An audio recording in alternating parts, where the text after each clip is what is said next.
Mata kuliah Sosiologi Hukum Modul 2 Kegiatan Belajar 3 Eksistensi Hukum dalam Perubahan Sosial. Bila membicarakan perubahan dalam masyarakat dan pencapaian hukum berarti mengkaji perubahan kehidupan sosial dalam masyarakat yang berorientasi pada proses pembentukan hukum dalam pencapaian tujuan hukum. Oleh karena itu, objek pembahasan berfokus pada an engineering interpretation atau interpretasi terhadap adanya perubahan norma hukum sehingga fungsi-fungsi hukum sebagai social of control dan social engineering dalam menganalisis Undang-Undang Nomor 5 Tahun 1960 dalam konteks pemahaman terhadap social of control dan social engineering dalam pencapaian tujuan hukum.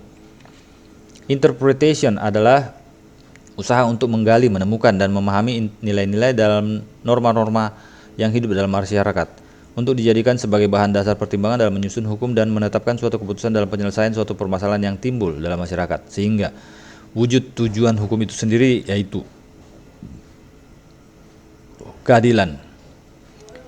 Engineering adalah perubahan-perubahan norma dan nilai-nilai yang terjadi dalam masyarakat seiring dengan terjadinya perubahan sosial, perkembangan kebudayaan dan masyarakat itu sendiri. An engineering interpretation adalah usaha-usaha yang dilakukan oleh kalangan pemikir hukum untuk menemukan nilai-nilai dan norma-norma yang ada dalam masyarakat yang selalu mengalami perubahan seiring dengan perkembangan zaman.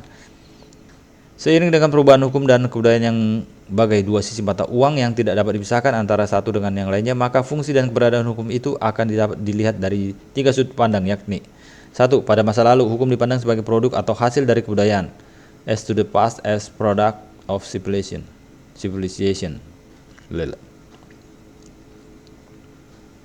As to the past as a product of civilization. 2. Masa sekarang, hukum dipandang sebagai pemeliharaan kebudayaan, as to the means of maintaining civilization. 3. Masa yang akan datang, hukum dipandang sebagai alat untuk memperkaya kebudayaan, as to the future as a means of furthering civilization. Ketiga sudut pandang di atas terlihat bahwa aturan hukum, legal order, yang terbentuk dari nilai-nilai dan norma-norma yang hidup dan berkembang di tengah-tengah masyarakat mempunyai tugas atau fungsi ganda, yaitu di satu pihak untuk menjaga nilai-nilai yang sudah ada dan berkembang dalam masyarakat, dan di lain pihak untuk membentuk kebudayaan baru dan mengembangkan hak-hak manusia. Tantangan intern sosiologi hukum. Dalam pandangan para sosiolog barat, basis intelektual sosiologi hukum diletakkan pada hukum alam. Hal ini terjadi karena teori tersebut dapat diibaratkan menjadi jangkar dari hukum modern yang semakin menjadi bangunan yang artifisial dan teknologis.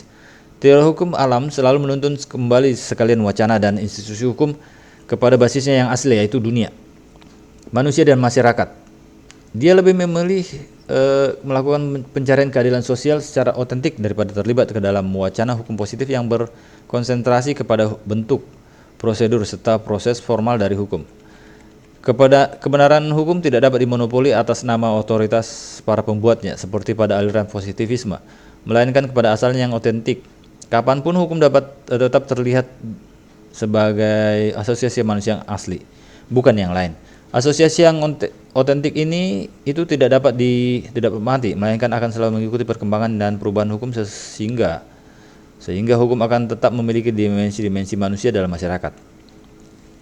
Niklas Luhmann, sebagaimana dikutip dalam Sajipto Raharjo, menyatakan, in the thought of natural law, life together in human society appeared to portray not just an abstract normative out from with arbitrary content. Norms simply the functional indispensability of norm, but also norms with determinate content which lay claim seemingly origin and truth. Dalam pikiran seperti itu, maka perkembangan hukum pada hakikatnya akan menarik dan mengkonkretkan substansi hukum alam ke dalam hukum positif. Ia merupakan sekularisasi hukum alam dan menjadikan hukum alam hadir secara temporer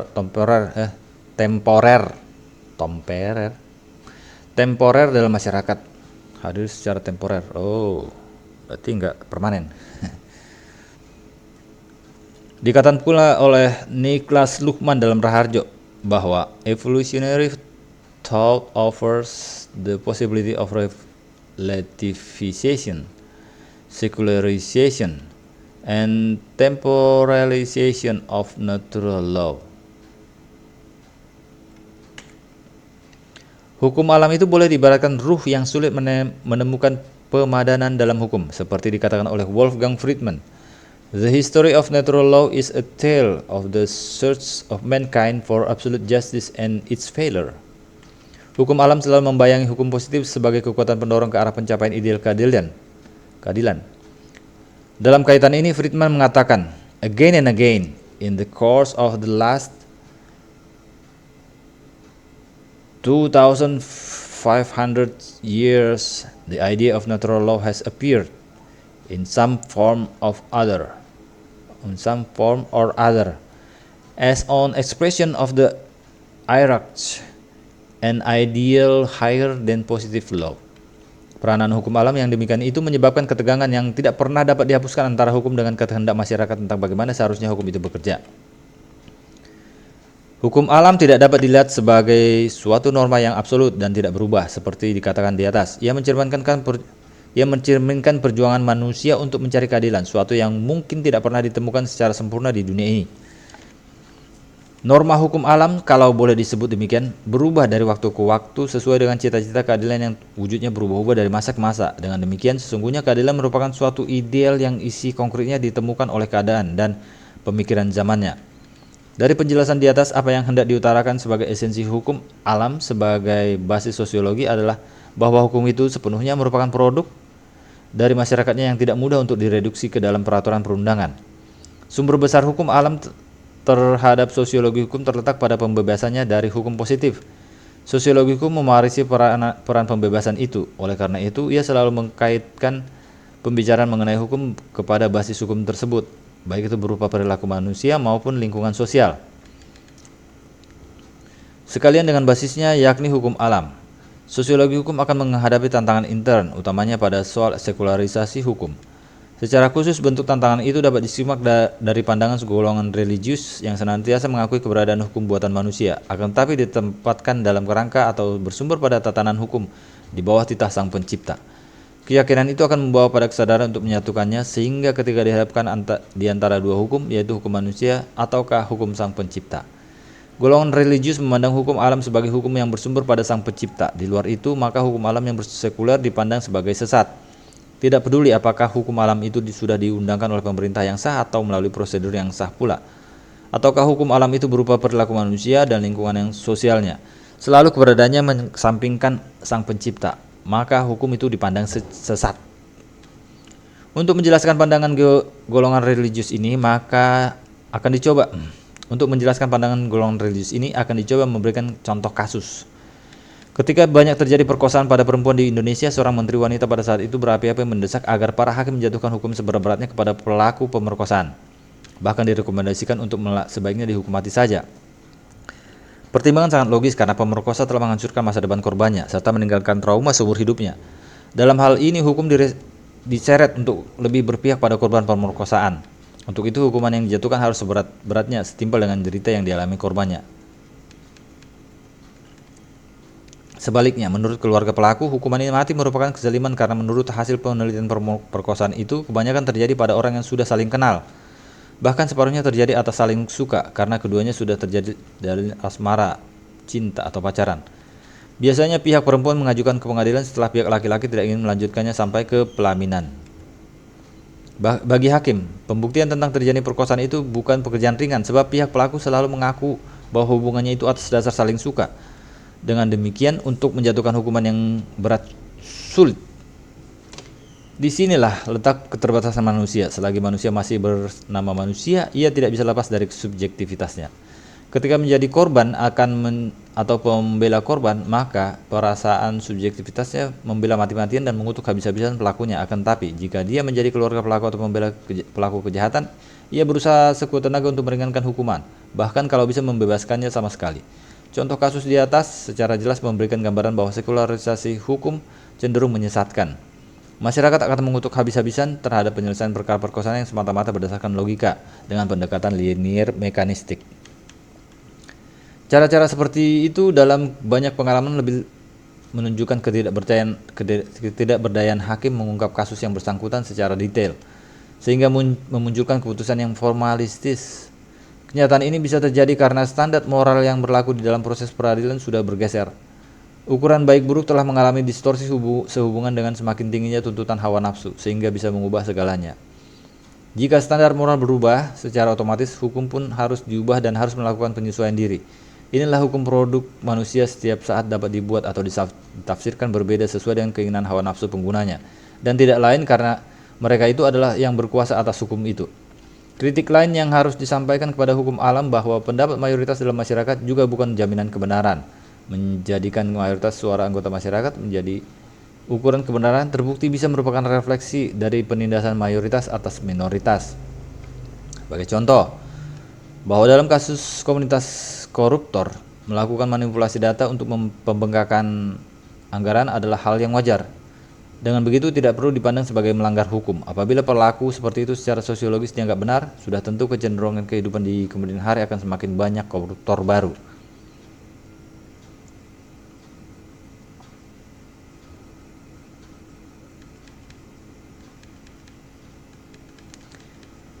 Bagi penganut hukum religius, biarpun semua masyarakat menghendaki pelegalan judi, prostitusi, manipulasi, bagaimanapun hukum tidak bisa diubah. Sampai kapanpun tidak akan ada pembuktian kejahatan. Dengan kata lain, sampai kapanpun dan dalam kondisi apapun, hukum tidak bisa ditawar-tawar dan tidak bisa ditafsirkan secara kontekstual.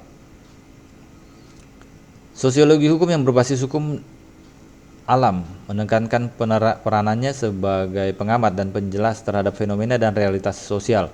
Walaupun dalam perkembangannya ada keinginan agar disiplin ini juga digunakan sebagai basis penyelesaian perkara. Berbeda dengan peranan yang demikian, penganut sosiologi hukum yang berbasis moral menempatkan hukum tidak sekedar alat untuk mendapatkan keadilan, tetapi juga sebagai alat pendidikan, sekalian dengan fungsi edukatifnya itu. Maka dalam proses hukum selalu melibatkan masyarakat secara transparan, termasuk dalam penerapan hukumnya maupun pemberian sanksi hukum. Melalui proses sosial itu diharapkan tumbuh kesadaran hukum bahwa setiap kejahatan akan berakibat fatal bagi pelakunya. Dengan kesadaran yang diperoleh melalui penjelasan dan pengalaman atau penglihatan langsung, maka masyarakat tidak akan mencoba-coba berbuat kejahatan.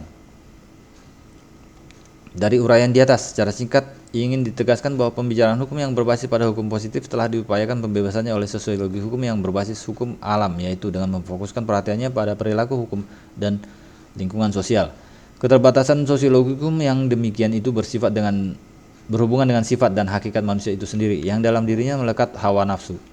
Pada saat hawa nafsu ini menguasai dirinya sehingga moralitas tersampingkan, maka sosiologi hukum pun akan terseret pada kehendak hawa nafsu tersebut sehingga tersesat dan dari kebenaran yang hakiki. Oleh karena itu, dimensi moralitas harus dijadikan sebagai basis dalam sosiologi hukum, melengkapi basis hukum alam yang telah ada sebelumnya. Rangkuman. Pendekatan sosiologi hukum. Konteks sosial pendekatan ini lebih melihat hukum sebagai bangunan sosial, social institution yang tidak terlepas dari bangunan sosial lainnya. Hukum tidak dipahami sebagai teks dalam undang-undang atau peraturan tertulis, tetapi sebagai kenyataan sosial yang manifest dalam kehidupan. Hukum tidak dipahami secara tekstual normatif, tetapi secara kontekstual.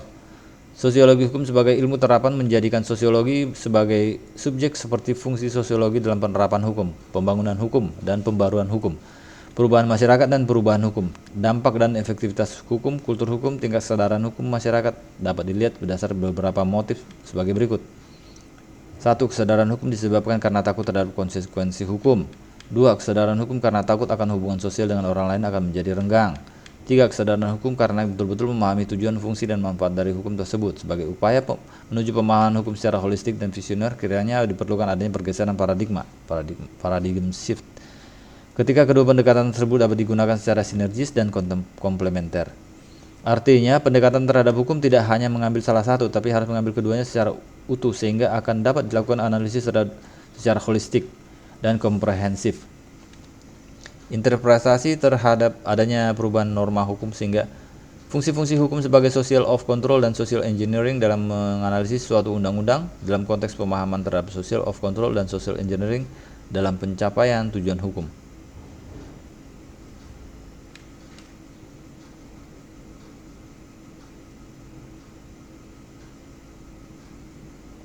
Interpretasi. Sekian, terima kasih.